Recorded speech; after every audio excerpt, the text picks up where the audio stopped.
Di video kali ini, kita kembali belajar pada tema 4, subtema 2, muatan pelajaran Bahasa Indonesia. Menemukan informasi penting dari teks yang dibacakan.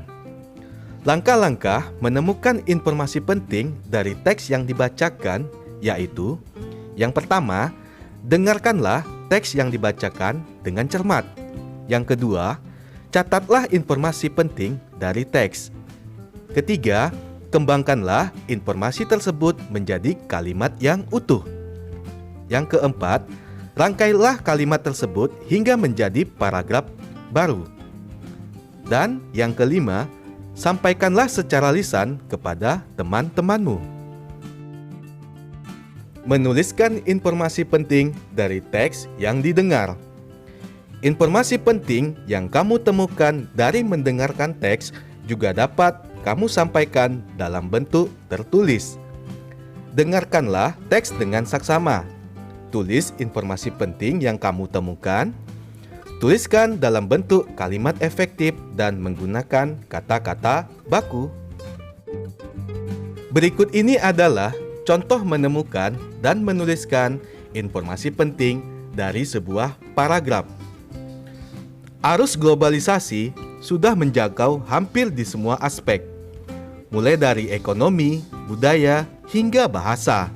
Saat ini, bahasa Indonesia sudah banyak dipelajari di negara lain. Pengajaran tersebut dimuat dalam program BIFA atau Bahasa Indonesia untuk Penutur Asing. Hingga saat ini, sudah lebih dari 77 negara di dunia yang mempelajari bahasa Indonesia. Berdasarkan teks tersebut, dapat kita ambil informasi pentingnya, yaitu hingga saat ini sudah lebih dari 77 negara di dunia yang mempelajari bahasa Indonesia. Pengajaran tersebut dimuat dalam program BIPA atau Bahasa Indonesia untuk Penutur Asing. Menemukan informasi penting suatu teks dengan cara menjawab pertanyaan. Setiap teks eksplanasi selalu memuat informasi penting di dalamnya. Kamu dapat menemukan informasi penting tersebut dengan cara membaca sungguh-sungguh. Setelah selesai membaca keseluruhan isi teks, kamu dapat mengajukan pertanyaan-pertanyaan tentang teks. Ayo kemukakan pertanyaanmu setelah membaca teks di bawah. Untuk mencari informasi dari teks berikut, kamu bisa menggunakan kata tanya dalam membuat pertanyaan. Kata tanya yang bisa kamu gunakan contohnya seperti kata tanya apa, siapa, mengapa, di mana, kapan, dan bagaimana. Menuliskan informasi penting suatu teks menggunakan kosakata baku dalam kalimat efektif. Informasi yang sudah kamu temukan dalam teks dapat kamu tuliskan menggunakan kalimat efektif. Kalimat efektif dituliskan menggunakan kosakata yang sesuai konteks dan tidak bermakna ganda atau rancu.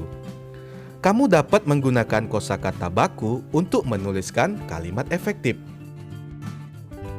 Berikut ini adalah contoh kosakata tidak baku dan kosakata baku.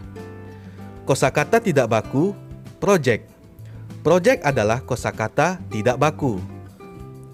Alasan mengapa tidak baku karena kosakata yang bakunya adalah proyek, bukan memakai J yang seharusnya memakai huruf Y. Kemudian kosakata tidak baku energi.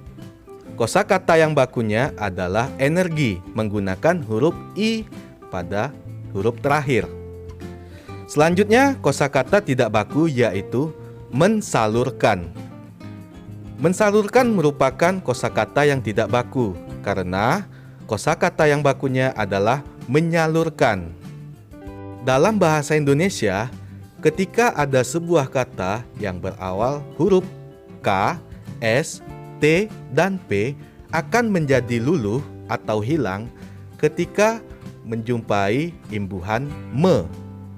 Seperti mensalurkan, S pada kata salur akan hilang atau luluh, sehingga berubah menjadi menyalurkan. Kosakata tidak baku berikutnya yaitu dinikmati. Ya. Mengapa kosakata ini tidak baku? Karena kata depan di seharusnya digabungkan dengan kata nikmati.